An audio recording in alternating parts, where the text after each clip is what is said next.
আসার কারণে সেসব দিনদার আলেমে হাক্কানি রব্বানীদের চেহারা দেখতে পেলাম। যতবার আলেমের দিকে নজর দিলাম, প্রতিটি মুহূর্তে মুহূর্তে আমাদের জন্য এক একজন করে ফেরেশতা তৈরি। যতক্ষণ আমরা মাহফিল ময়দানে বসে থাকব, মনের ভালোবাসা নিয়ে আলেমদের মুখ পানে তাকাবো, সেকেন্ডে সেকেন্ডে আল্লাহ পাক আমাদের জন্য এক একজন করে ফেরেশতা বানাবে। আমি আর আপনি হায়াতের সময়সীমা ফুরিয়ে গেলে মরে যাব, কবরে শুয়ে থাকবো, কিন্তু আলেমের মুখ দেখার বরকতে যতজন ফেরেশতা তৈরি হচ্ছেন, হয়েছেন, হবেন, এই ফেরেশতারা আমরা মরলেও মরবেন না। কিয়ামত পর্যন্ত তারা আমাদের গুনাহ মাফের জন্য আল্লাহ পাকের কাছে দোয়া করতে থাকবে। আমরা কবরে শুয়ে থাকবো, ফেরেশতার দোয়া আমাদের কবরে বিকাশ হইতে থাকবে। সুবহানাল্লাহ। তাহলে আজকের এই মাহফিলটা শুধু তাফসীর মাহফিল নয়, এই হাদিস থেকে প্রমাণ হলো আজকের মাহফিলটা একটা ফেরেশতা তৈরির কারখানাও বটে। এমন একটা মাহফিলে আল্লাহ পাক যে আমাদেরকে কবুল করলেন, যেই মাহফিলে আমরা বহু সংখ্যক ফেরেশতা পাবো, কিয়ামত পর্যন্ত যাদের দোয়া আমাদের কবরে সরবরাহ করা হবে, এমন একটা মাহফিলে আমরা আসতে পারলাম। এতে আপনারা খুশি না বেজার? বুঝে শুনে উত্তর দিবেন, খুশি না বেজার? সবাই খুশি, আলহামদুলিল্লাহ। আচ্ছা বলুন তো, মাইকের মাধ্যমে এই এলাকার মহিলারাও আমার কথা শুনতেছেন। হযরত মাওলানা তুফাইল সাহেব আমাকে বলেছেন যে হুজুর, আশেপাশের সব বাড়িগুলো দূর থেকে মহিলারা এসে ভিড় জমিয়েছে আপনার বয়ান শোনার জন্য। আমি আশা করি ইনশাআল্লাহ বিস্তারিত ভাবে না হলেও সংক্ষিপ্তাকারে হলেও আমি বিশেষভাবে মহিলাদের উদ্দেশ্যে কিছু আলোচনা করব ইনশাআল্লাহ। সম্মানিত সুধীমণ্ডলী, বলুন তো, যে হাদিসটি আপনাদের শোনালাম, শুনে তো আপনারা খুশি, তাই না? আচ্ছা বলেন তো, মহিলারা যে শুনলেন, আমার কথা শুনতেছেন, তারা কি খুশি হলেন না বেজার হলেন? হ্যাঁ, খুশি। কেমন খুশি? যখন আমি মুনাজাত দেব আর বাড়ি যাবেন, হাতে কলমে টের পাবেন আজকে একজনেরও ঘরে জায়গা হবে না, দরজা খুলবে না। আপনি যদি বলেন, এই আমি সকিনার মা পাইছি, সকিনার মা দরজা খোল, শীতে ধরছে, উনি বলবেন আজকের দরজা খোলা হবে না। 144 দ্বারা জারি হলো। কেন? আমি তো গান শুনতে গেলাম না, সিনেমায় গেলাম না, তাফসিরে গেছি, দরজা কেন খুলব না? অপরাধ কি? উনি বলবেন, নবী করিম হুজুর হাদিসের রেফারেন্স দিয়ে বলেছেন, আলেমের মুখের দিকে তাকাইলে সেকেন্ডে সেকেন্ডে এক একজন ফেরেশতা পাওয়া যায়। আপনি মাগরিব থেকে নিয়ে গভীর রাত পর্যন্ত বহু সংখ্যক আলেমের চেহারা দেখে হাজার হাজার লক্ষ লক্ষ ফেরেশতা বানিয়ে আসছেন। আপনার মৃত্যুর পরেও কিয়ামত পর্যন্ত যাদের দোয়া আপনার কবরে পৌঁছতে থাকবে, আমি হতভাগিনীরে মাহফিলে নিলেন না। একজন আলেমের মুখ দেখার মতো সুযোগ আজ আমার হলো না। আমি তো একজন ফেরেশতাও পেলাম না। আগে ফেরেশতা দিবেন, তারপরে দরজা খোলাখুলির ব্যবস্থা হবে। এমন একটা প্রশ্ন যদি উনি করেন, আপনি কি ওনার প্রশ্ন উড়িয়ে দিতে পারবেন? আমি যেমন মরবো, মহিলারাও মরবে কিনা? তাদের কবরে দোয়ার দরকার আছে কিনা? এখন যদি ফেরেশতা দাবি করেন, পকেটের থেকে 2-4 জন দেওয়া যাবে তো বের করে। আর যদি দিতে না পারেন, ঠকবেন, দরজা খুলবে না। আর যেই পুরুষ তার স্ত্রীর কাছে ঠকে, সে পুরুষ না, সে পুরুষ নামের কলঙ্ক। ঠিক না ভাই? ঠিক। এখন স্ত্রী যদি এভাবে আমাদের প্রশ্ন করে আর ওই প্রশ্নে যদি আমরা হেরে যাই, তাহলে মান মর্যাদার উপরে আঘাত আসবে, আমার পুরুষত্বের উপরে অপমানের কালিমা লেপন হয়ে যাবে। ঠিক কিনা? এখন মহিলাদের মান মর্যাদা, মহিলাদের কাছে আমাদের মর্যাদা যাতে ঠিক থাকে, ওনাদেরও ফেরেশতা দিতে পারি, এই জন্য যদি আমাকে বলেন যে হুজুর আমাদের 10 মিনিট সময় দেন, আমরা বাড়ি থেকে মহিলাদের নিয়ে আসি, নারী পুরুষ সম্মিলিত তাফসীর মাহফিল হবে, এমন একটা প্রশ্ন দাবি যদি আমার কাছে করেন, এই দাবি কি আমি রাখতে পারবো? আর আমি যদি আপনাদের আনতে বলি, আপনারা কি আনবেন? কেন? قال رسول الله صلى الله عليه وسلم لعن الله الناظر والمنظور إليه। মহিলারা যদি এখানে আসে আর আমাদের তারা দেখে, আমরা তাদের দেখি, রহমতের ফেরেশতা হবে না, বরং আমার জন্য তাদের জন্য উল্টো কি হবে? লানত তৈরি হবে, অভিশাপ তৈরি হবে, গজব তৈরি হবে। তাহলে আনলেন না, ফেরেশতা পেল না। আনলেন ফেরেশতা দেওয়ার জন্য, উল্টো গজব নিয়ে বাড়ি যাবে। এখন তাদের কাছে নিজেদের মর্যাদা কেমনে রক্ষা করবেন? এর চেয়ে বাড়ি যাওয়ার আগে আমাদের মরে যাওয়াই ভালো। কারণ বাড়ি গিয়ে যদি স্ত্রীর কাছে ঠকে যাই, তার চেয়ে বাড়ি না গিয়ে এর আগে কবরে যাওয়াই ভালো। আল্লাহ পাকের দরবারে শুকরিয়া আদায় করতে হবে, এই ফরাজগঞ্জ ইউনিয়নের পুরুষগুলো যাতে নিজ নিজ স্ত্রীর কাছে অপমানিত না হয়, নিজের ইজ্জত আর ওয়েটকে ঠিক রাখতে পারে। এই জন্য আল্লাহ রাব্বুল আলামিন এই ইউনিয়নে মদিনাতুল উলুম নামে একটা মাদ্রাসা দিয়েছে। বলবেন হুজুর ফেরেশতার সাথে মাদ্রাসার সাথে কি সম্পর্ক? আমি বলবো, আলেমের মুখের দিকে তাকাইলে ফেরেশতা পাওয়া যায়, মহিলারা নবীপুরীর মুখের দিকে দেখলে মাওলানা তোফায়েল সাহেব, মাওলানা শামীম সাহেব, এই ধরনের আলেমদের চেহারার দিকে তাকাইলে ফেরেশতা তো পাবে না, উল্টো গজব পাবে। এই জন্য আল্লাহ মাদ্রাসা দিলেন। এই ফরাজগঞ্জ ইউনিয়নের মুসলমানরা নিজেদের কচি কাঁচা নাবালিগ ছেলে আর মেয়েগুলোকে যদি এই মাদ্রাসার নুরানি বিভাগে ভর্তি করে দেন, এই সন্তানগুলো যতক্ষণ মা বাবার সামনে থাকবে, মাদ্রাসা পড়ুয়া এই নাবালেগ বাচ্চাগুলোর চেহারার দিকে মা আর বাবা যতক্ষণ নজর দিতে থাকবে, সেকেন্ডে সেকেন্ডে রব্বুল আলামিন ওদের মা বাবার জন্য ফেরেশতা বানাতে থাকবি।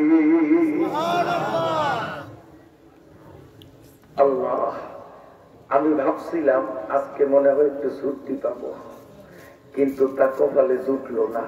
কারণ 10টা সোয়া 10টার মধ্যে সাধারণত আমরা মাহফিল শেষ করে মুনাজাত দিয়ে আমরা বিদায় হই, কিন্তু প্রায় 10টায় আমি আসলাম।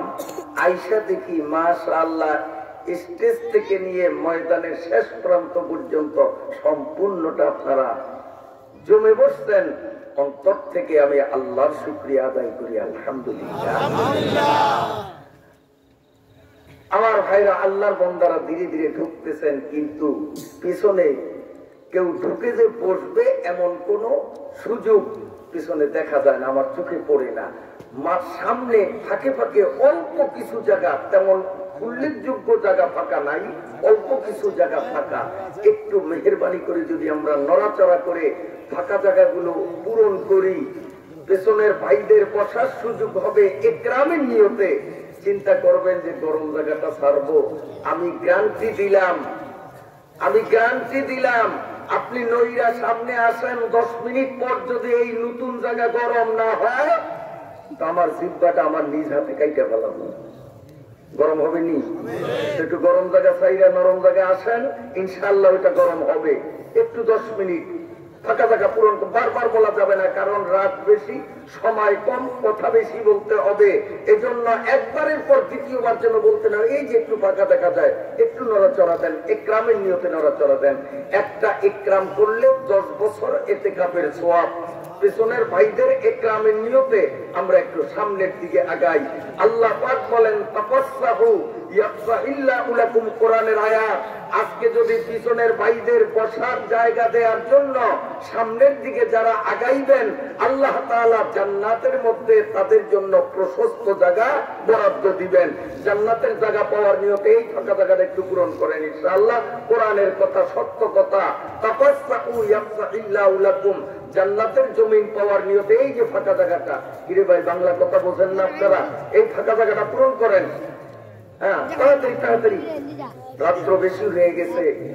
কথা যাতে আমাদের অল্প সময়ে বেশি বলতে পারি। এখন ওই ওনার পিছনে আরো 2 জন বসা যায়, আর একটু একটু নড়া দেন ইনশাআল্লাহ। একটু সামনে আসেন, সওয়াব হবে।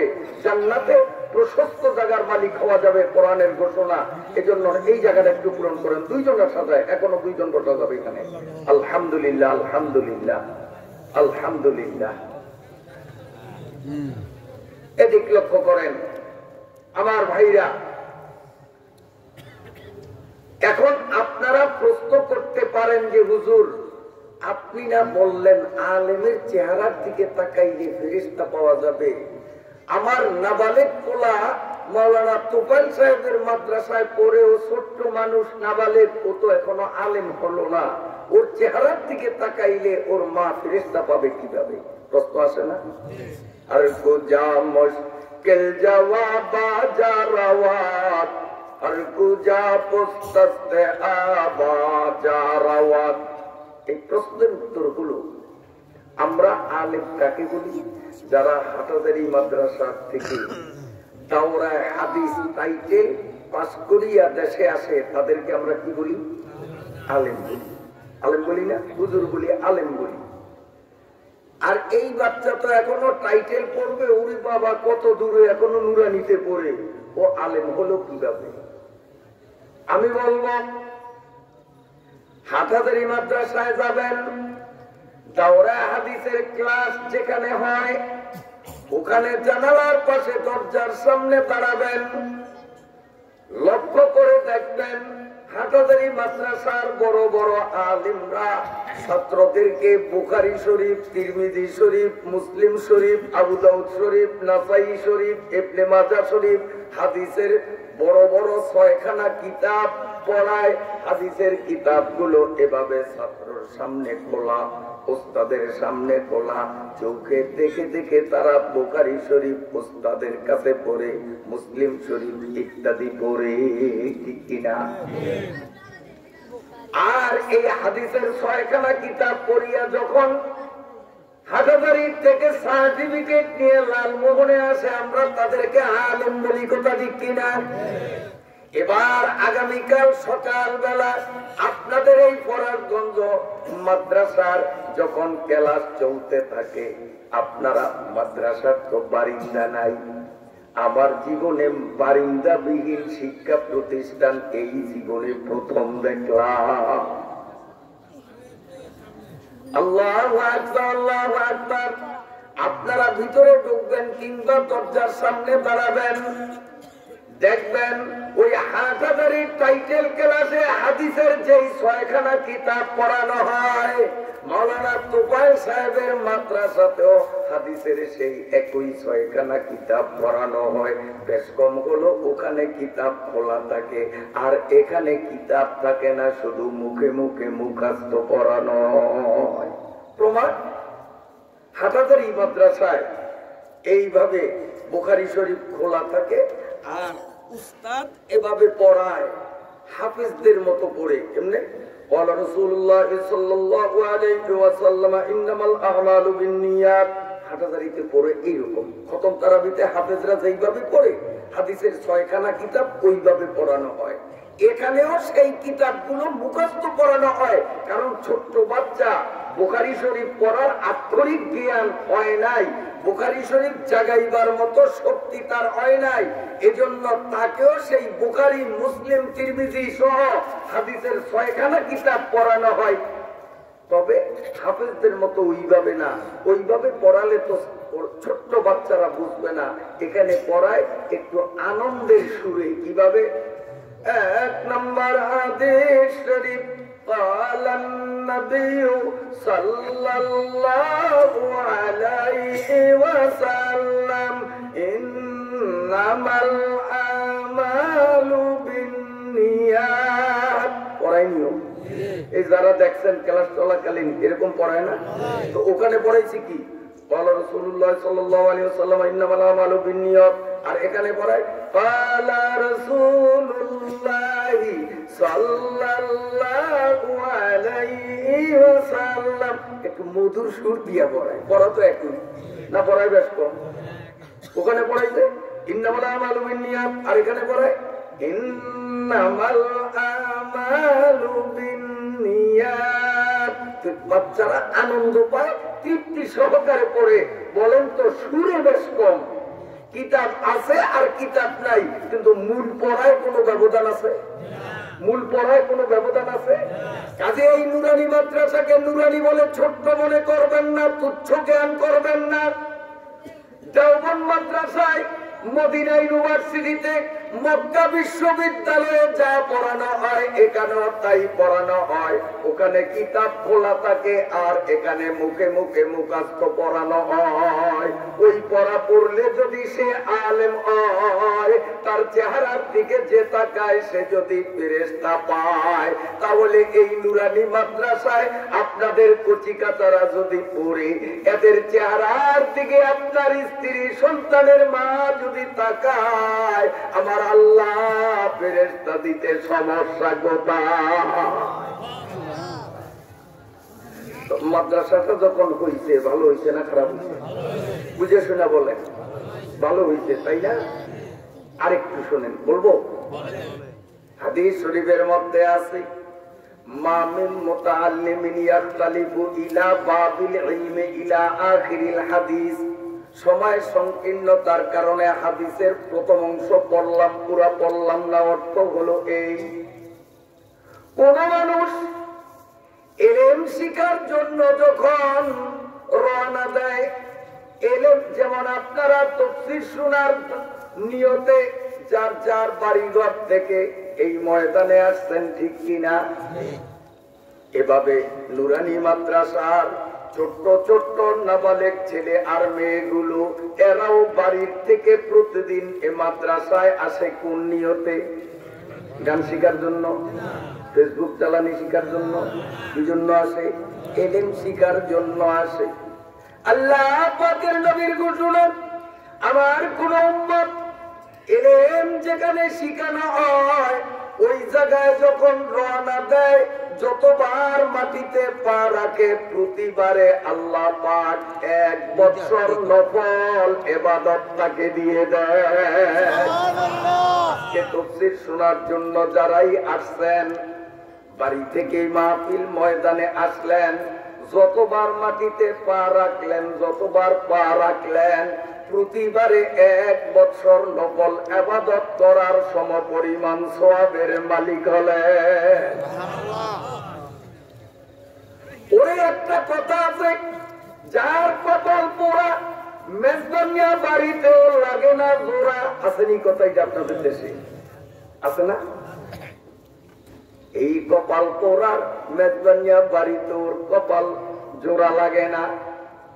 এই ময়দানে আপনারা বসলেন, সামনে একটু ফাঁকা জায়গা ছিল, পূরণ করতে বললাম। আমার নিজের চোখে দেখলাম যার সামনে ফাঁকা সে কিন্তু সামনে আসে না, তাকে আশেপাশের থেকে ইঙ্গিত করে তারপরেও নিচের দিকে না শোনার ভান করে বসা। ওরে 10-15 হাত পিছনের থেকে আইসা ফাঁকা জায়গা পূরণ করছি, আমি নিজে দেখছি। ওরা বাড়ি থেকে এই ময়দানে এসে আপনি যেখানে বসলেন ওখানে বসার আগ পর্যন্ত যতবার আপনার কদম চলছে, প্রতি কদমে কদমে কাইকে কাইকে 1 বছর নফল ইবাদতের সওয়াব পাইলেন। আয়েশা যেখানে বসলেন, আমি বলার পরে ওখান থেকে আবার কদম চালাইয়া সামনের দিকে আসলেন। এখানেও যত কদম আগাইলেন তত বছর নফল ইবাদতের মালিক হয়ে গেলেন। পিছনওয়ালা সওয়াব পাইল, সামনেওয়ালা পাইল না। কপাল পড়লে বুঝি এমনই তোরে।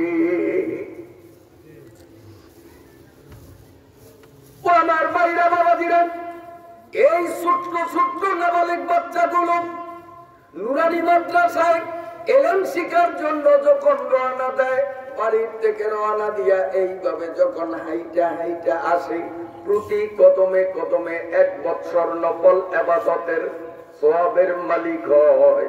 ফেরেশতারা বলে, ওগো আল্লাহ, বাচ্চাটা তো নাবালেগ, ওর আমল নামা তো এখনো বন্ধ, সওয়াব তো কামাই করলো অনেক, এগুলো রাখবো কোথায়?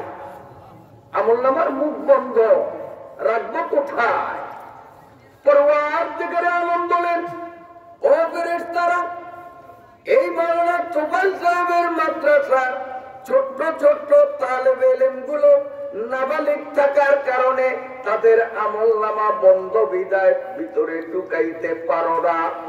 অতএব ওদের মা আর বাবার আমল নামা যখন খোলা, সওয়াব গুলো সব ওখানে ভরে দাও। বিরক্ত হন আপনারা? এরপরে আল্লাহ পাকের নবী আরো বলেন, মান আকরামা মুতাআল্লিমান ফাকান্নামা আকরামা সাবঈনা শাহীদা। সুবহানাল্লাহ, সুবহানাল্লাহ। একজন তালেবে ইলম এত দামি, তালেবে ইলম বুঝুন তো, মাদ্রাসার ছাত্র, একজন তালেবে ইলম এত বড় দামি। মনে করেন আপনার ছেলে আগে হাফ প্যান্ট পরতো, আপনি মাওলানা তোফায়েল সাহেবের মাদ্রাসায় ভর্তি করাইয়া তারে একটা টুপি দিলেন, একটা পাঞ্জাবি, একটা পাজামা বা লুঙ্গি দিলেন। 70 জন শহীদের মাথায় একটা একটা করে 70টা টুপি যদি আপনি দিতে পারতেন, যেই সওয়াব হইতো, আপনার ঔরজাত সন্তানটারে একটা টুপি দিলেন না, যেন 70 জন শহীদের 70টা টুপি দিলেন। আপনার নিজের জন্মের পোলা এরা একটা পাঞ্জাবি বানাইয়া দিলেন, আমল নামায় লেখা হবে আপনি যেন 70 জন শহীদের 70টা জামা কিনে দিলেন, করে একটা পাজামা দিলেন, 70 জন শহীদের 70টা পায়জামা কিনে দেওয়ার সওয়াব আমল নামায় জমা হবে।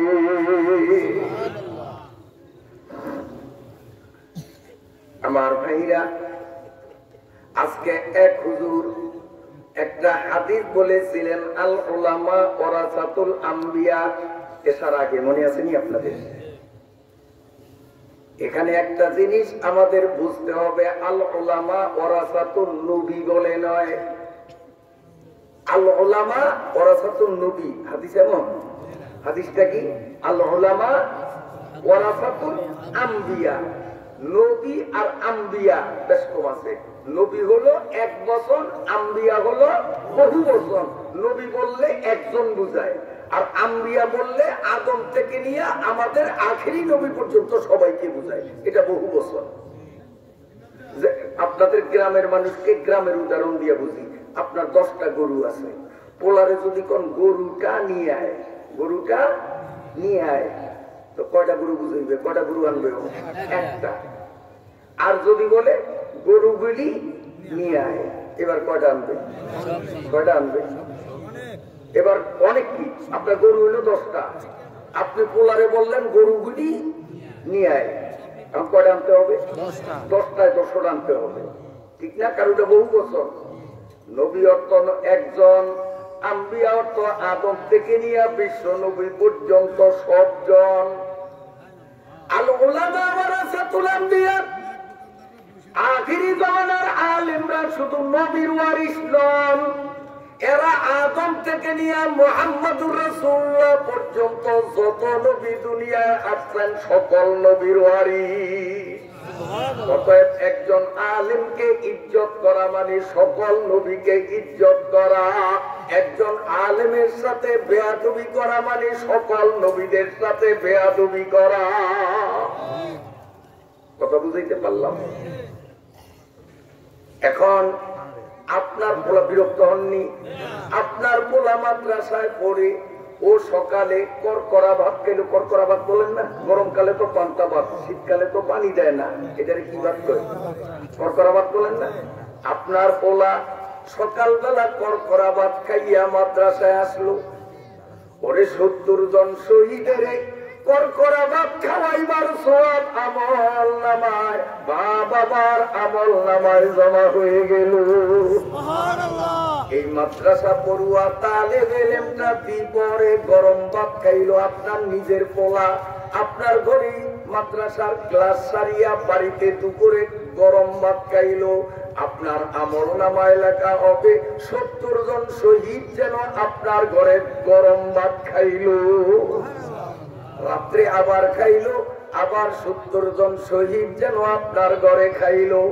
যেই ভাগ্যবান মা বাবার একটা সন্তান নুরানি মাদ্রাসায় পড়বে, ডেইলি 210 জন শহীদরে খানা খাওয়াইবার সওয়াব ওই ভাগ্যবান মা বাবার আমল নামায় জমা হবে। সুবহানাল্লাহ। ডেইলি 210 জন। এখন মনে করেন আপনার পোলা একটা মাদ্রাসায় দিলেন, সেই সাথে দূরের থেকে কোনো মায়ের সন্তান আপনাদের এ মাদ্রাসায় মানসম্মত লেখাপড়া হয় বিদায় এখানে এলেম শিখতে আসলো। এখানে তার আত্মীয় বাড়ি নাই, নিজের বাড়ি নাই।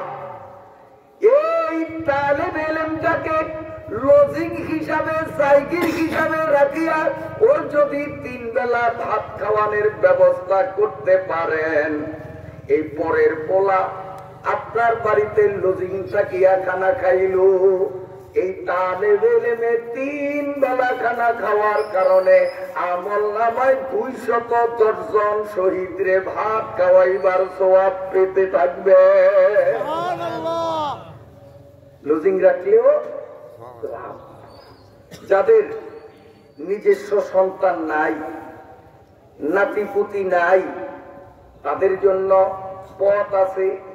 আসিয়া বলবেন হুজুর আমার তো পোলাপান নাই, নাতিপুতিও নাই, 210 জন শহীদরে খানা খাওয়াইবার সওয়াব আমি ছাড়তে পারি না, দয়া করে আমাকে একটা তালেবে ইলম দেন, আল্লাহর ওয়াস্তে আমি জাগির রাখবো।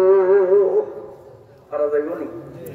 হ্যাঁ, যে আসতে কয় যে হুজুর খেত রইতে শুকাইয়া বৃষ্টিতে পিঠ পুরিয়া ধান চাষ করছি, একটা ছাত্র জাগির রাখলে বছরে কত গুণ চাল খাইব হুজুর, হিসাব করে দেখছেন? আমি আপনাদের জিজ্ঞাসা করি, বুঝলে উত্তর দিবেন। আপনারা ঘরে মানুষ হইলেন 5 জন, ছেলে মেয়ে বউ সবাই মিলিয়া 5 জন। দুপুরে ভাত খাইবেন, এখনো বসেন নাই, সব আপনার স্ত্রী রেডি করতেছে। এই টাইমে উইদাউট ইনফরমেশন হঠাৎ একজন আপনার ঘনিষ্ঠ আত্মীয় মেহমান ঠিক ভাতের টাইমে আসছে। এখন আপনি তারে বলবেন, এ বেটা মোবাইলের যুগ, তুই আগে মোবাইল করস না কেন, আমরা ভাত খাই, তুই বসে থাক। এরকম করবেন? বরং কি করবেন? খাওয়াইবেন। কি কইয়া খাওয়াইবেন? যে আইসো যখন মনু তুমি শুইয়া থাকো, আগে তো আমাদের বলো নয়, আমাদের 5 জনের ভাত রাঁধছি, আমরা খাই, তোমারটা আমরা খাই, এটা পরে নতুন করে ভাগ করবো। এরকম করবেন? কি করেন? 5 জনের খাওয়ান, 6 জনে খান, তাতে একজনের পেটে কতটুকুন জায়গা উনা থাকে? কথা কন থাকে? ওরে যদি ওই মেহমান না আসতো, এই খাওয়ান 5 জনে খাইয়া সাবার করতেন, সবার যেভাবে পেট পড়ত, এখন বাড়তি একটা লোক আসলো, 5 জনের খাবার 6 জনে খাইলেন, তাতেও কারো পেট উনা থাকে না। আপনি মাদ্রাসার একটা তালেবে ইলমকে যদি লজিং রাখেন, একটা চাউল বেশি দেওয়া লাগবে না, নিয়মিত নিজেদের জন্য যা রান্না করতেন তাই রান্না করবেন, আল্লাহর ফজলে পেট কারো খালি থাকবে না। বিশ্বাস হয়নি? হযরত আশরাফ আলী থানভী, আপনাদের ঘুম আসছে মনে হয়, আশরাফ আলী থানভী রাহমাতুল্লাহ আলাইহির এক মুরিদ, তো উনি বিশ্রাম মুরিদকে বললেন, বাবা এই ছাত্রটা বোর্ডিং এর ডাইল খাইতে খাইতে আমসা হয়ে গেছে, ওর জাগির হয় না, তুমি আল্লাহর হস্তে ওরে জাগির রাখো, 210 জন শহীদরে ভাত খাওয়াইবার সব দৈনিক তুমি পাইবার। সুবহানাল্লাহ। এখন বিশ্রামের কথা শুনিয়া ওই লোক তালবে ইলমটা নিয়ে বাড়িতে গেছে। বাড়িতে গেল, দুপুরে খানা খাইল, রাত্রে এই বাড়িওয়ালার নতুন বিয়াই আসছে, বিয়াই হইল একটু কিপটা দেখবে, কিপটা বোঝেন তো, এখন ওই বিয়াই বলে বাড়িওয়ালাকে, বিয়াই সাহেব এই হুজুর কেডা, বিয়ার দিন তো দেখলাম না, কি আমগো পুত্রা টুত্রা নিয়ে? কয় না, আমার বিশ্বাসের মাদ্রাসার তালবে ইলম হুজুরে দিছে, আমি লজিং খাওয়াইতে আনছি। তো তারাও অপ্রয়োজনীয় কথা, আপনারা উচিত করিয়েন না, অপ্রয়োজনীয় কথা বলার অনুমতি নাই। আর প্রয়োজনীয় কথা বলে ইশারা ইঙ্গিতে বলবেন, সাউন্ড ছাড়া, আওয়াজ যেন না হয়, দ্বিতীয়বার যেন বলতে না হয়। কারণ একে তো জিনাই আরো গাই, মাহফিল ছেড়ে দেওয়ার সময় আরো আগে হয়ে গেছে, আসছি তখন, এখন কথা যিনি বলেন তারও কষ্ট, যারা শোনে তাদেরও কষ্ট, রুচির বাইরে এখন কথা বলা হয়, রুচির বাইরে শোনা হয়। এই অবস্থায় যদি ডিস্টার্ব করেন, এটা কোনো মতে আমরা মেনে নিতে পারবো না। ঠিক আছে, আচ্ছা কথা বলবো না, শেষ করবো, শুনবেন? খুব মজার কথা, শিক্ষণীয় কথা আসবে ইনশাআল্লাহ। শোনেন, এখন ওই মেহমান বেয়াই বলে বাড়িওয়ালাকে, বেয়াই বুজুর্গ কথা সব কি মানা যায়? হিসাব করছেন, এই যে পোলাটারে রাখছেন, বছরে কত গুণ চাউল খাইব? এখন বাড়িওয়ালা, আসলে তো হুজুরের সওয়াবের কথা বলছে, আর শুনিয়ে বুঝে গেছি, নিয়ে আসছি, কতটি চাউল খাইব রে আমার, কেরায় কামড়াইতেছে। বেয়াই নিজে খাওয়ায় না, আরেকজনে খাওয়াও, এটা সহ্য হয় না। মাওলানা শরীফুল ইসলাম সাহেব পোস্টারের নাম ভুল লিখছে, পোস্টারের নাম লেখছে কি জানি আশরাফ আলী, ওনার নাম আশরাফ আলী না, ওনার নাম হলো শরীফুল ইসলাম। আবার আপনারা এই কথাটাই জন্য বলছি, হয়তো আবার সমালোচনা করবেন যে দাওয়াতি মেহমান আইয়ে নাই, আশরাফ আলীর নাম লেখছে আর ঘোষণা দিল আরেক নাম। না, এই পোস্টারে ভুল লেখছে, কারণ আমি দাওয়াত দিছি, মাওলানা তোফায়েল সাহেবকে মোবাইলে ওনার নাম বলছি, উনি শুনছে ভুল। যাই হোক, এখন শরীফুল ইসলাম সাহেবের বয়ান শুনিয়া যাদের দিল তৈয়ার হয়েছে, তারা নগদ বাকি দান করছে, আর কিছু লোক আছে ওই ব্যয় ক্লাসের, এরা তো দান করে নয়, আর আপনি যে দান করছেন আপনার যে খালি চোখ করে কিছু দিয়ে দিল, এই ময়দানে আছে, কিন্তু এমন আছে না, নিজে দেয় না, আরেকজনে দেব, এইটাও হয় না। আচ্ছা, এখন এই ব্যয় কথা ওনার মাথায় ঢুকছে, দুইটা সারাটা নাইটা ঘুমাইতে পারে নাই, করলামটা কি রে? সকালবেলা ওরে খাওয়ায় দেওয়া শাসে বসায়, মনু তোমার গাঠি গুঠি নিয়ে মাদ্রাসায় চলিয়ে যাও, হুজুরে কইও আমার একটু অসুবিধা আছে, আমি রাখতে পারবো না। ছেলেটা গাঠি মাথায় নিয়ে সকালবেলা কামতে কামতে মাদ্রাসায় গেল। থানভী রহমাতুল্লাহ আলাইহি কয়, বেটা তোর মোড়ে জাগির হয় না, কাইল দিলাম জাগির, আস্তে আস্তে আসবি, তুই কাম দোষ কর। হুজুর আল্লাহর জগতে আমার মতো কবল ভরা নাই। কাকা, এই ঘটনা হুজুরের মনে খুব আঘাত লাগছে। হুজুর চিন্তা করেন, আমার মুরিদ আমার কথা রাখলো না। এই অবসরে হুজুরের আরেকজন মুরিদ আসছে, আশা হুজুর আমি দূর দেশে চাকরি করি, নিয়মিত আসতে পারি না, কবে আপনারে বলছি একটা তালবে ইলম আমার বাড়িতে লজিং খাওয়ামু, হুজুর ভুলিয়া গেছেন, আমার একটা তালবে ইলম দিলে একবার ভালো হইতো, ডেলি 210 জন শহীদরে ভাত খাওয়াইবার মাগনা সওয়াব কামাই করতাম, হুজুর আমার কেন একটা তালবে ইলম দিলেন না? বন্ধু পোলাটা তো সামনে বেজার চোখ দিয়া পানি করে, পোলাটার মাথায় হাত দিয়া, যেহেতু আমি বাড়ি থাকি না, ওর মতো এইরকম নাবালেক ছোট্ট যাতে পাক করে গিয়া ভাত খাইতে পারে, পর্দার সমস্যা নয়, এইরকম একবার দিকেই আমার চলে। হুজুরের কাছে ওরে খাবে, আলহামদুলিল্লাহ হুজুরে হাতে উঠিয়ে দিলেন, বাড়িতে নিয়ে গেছে। স্ত্রীর কাছে যখন বিষয়টা বলছে, স্ত্রী ওরে এভাবে বুকের সাথে মিলিয়ে কয়, বাবা বাড়ি সারিয়া এলেম শিকার জন্য দূরে আসছো, বাড়ির টেনশন করিও না, আমারে তুমি খালাম্মা ডাকিও, তোমার মায়ের চেয়ে আমি তোমারে বেশি আদর দেই কিনা তুমি দেখিও। এইভাবে স্বামী স্ত্রী দুজনের সাদরে বরণ করে নিলেন। দিন শেষে আসলো রাত। ওই রাত্রে ওই বিয়াই স্বপ্নে দেখতেছে এক হুজুর মাথায় পাগড়ি, লম্বা দাড়ি, লম্বা জামা, এক হুজুর ওনার বেড়ার বান কাটিয়া ঘরে ঢুকলো। স্বপ্নে কয় কিরি, হুজুর মানুষ দেখতে দেখা যায় খুব বড় আলেম, কিন্তু বেড়ার বান কাটিয়া আমার ঘরে চুরি করতে আসে, দেখি চোরাই কি করে, কিছু কয় না। এবার দেখতেছেন আস্তে আস্তে হুজুর গোলাঘরে গেল। গোলাঘরে যাইয়া আড়াই মুনিয়া বস্তা একটার মধ্যে ওনার গোলাঘর থেকে খালি চাউল ভরতেছে। কয় কিরি, দেখতে দেখা যায় হুজুর মানুষ বেড়ার পান কাটিয়া ঘরে ঢুকলো, আবার চাউল চুরি করতেছে। আচ্ছা দেখি চোরাই কেমন করে, দেখি চোরাই কেমন করে। স্বপ্নের মধ্যে আবার দেখতেছে ওই চাউলের বস্তা মাথায় নিয়া হুজুর দরজা খুলিয়া এক পা বাইরে আর এক পা ভিতরে চাউলের বস্তা নিয়ে এখন আউট অফ হোম হবে। ওই বেআইর আর মনে মানে না, প্রাণে সয় না, এতগুলো চাউল চোখের সামনে চুরি করে নিয়ে যাবে না, তা সম্ভব নয়। অমনি হাডুডু খেলার প্লেয়াররা যেভাবে ধরে কুলুপ কুলুপ, আপনারা কুলুপ কর না, ওইভাবে কুলুপ ধরছে, ধরিয়া কিউ হুজুর মানুষ কামটা করলেন। যত দোষ নন্দ ঘোষ। উজানির হুজুর কয় নিজের পাছায় 9 মণ গু, আরেকজনে পাত মারলে কয় হোগা ধু।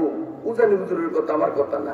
নিজের হোগায় 9 মণ গু, তাতে দোষ নাই, আর আরেকজন একটু হাওয়া ছাড়ছে, তারে কয় হোগা ধু। আসেন এই ক্লাসের মানুষ আমাদের সমাজে, নিজের দোষের কুল কিনারা নাই, কিন্তু হুজুর কো দোষ না হইলেও তারপরেও দোষ। হুজুর মানুষ কামটা করলেন কি, অমনি উনি চোখ রাঙ্গা করিয়া ঠ্যাং জাগাইয়া কাল লাথি মারিয়া তোর দাঁত 32টা ছুটাইয়া দিব, আমার পা ছাড়িয়া দে। চুরি তো চুরি, আবার সিনা চুরি করলেন, আমার চাল চুরি, হাতে নাতে ধরলাম, আবার আমারে লাথি দেখান, কত বড় সাহস কেন? কে বেটা, আমি কোন হুজুর নাই, আমি আল্লাহর একজন ফেরেশতা, চতুর্থ আসমানে আমি থাকি। আমার আল্লাহ আমাকে ফরমান দিয়েছেন, হুকুম দিয়েছেন, ফেরেশতারে গতকাল মাদ্রাসার তালেবে ইলম জায়গির হিসাবে এই বাড়িতে আসছে।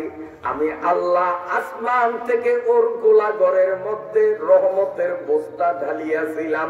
কৃপন পিয়াইর কুপরামর্শ পাইয়া যখন তালেবে ইলম খেদাইয়া দিল, রহমতের বস্তা ওই ঘরে আর রাখা যাবে না। এই তালেবে ইলম যেই ঘরে ঢুকছে, তার গোলার মধ্যে রহমত নিয়া ঢালিয়া দাও। এতটুকুন দেখার সাথে সাথে তার ঘুম ভেঙে গেল। সারাটা রাত চোখের পানি ছাড়িয়া কানল।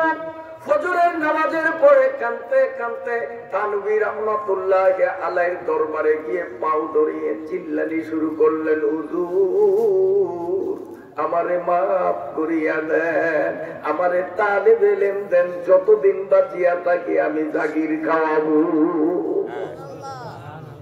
এই জন্য এলাকাবাসীদের বলবো, আপনাদের সন্তানগুলো অন্তত 3 বছরের জন্য নুরানিতে দেন, এরপরে স্কুলে পড়ান, কোনো আপত্তি নাই, না পড়ান তাতেও আপত্তি নাই। 3 বছরের জন্য নুরানিতে আপনারা দিবেন। যাদের সন্তান নাই অথবা সন্তান আছে, লজিং খাওয়াইবার মতো যোগ্যতা আপনাদের আছে। আপনারা কারাকারি করিয়া তালেবে ইলম গুলো লজিং খাওয়াবার ব্যবস্থা করবেন। আল্লাহ আপনাদের তৌফিক দান করুক, আমিন।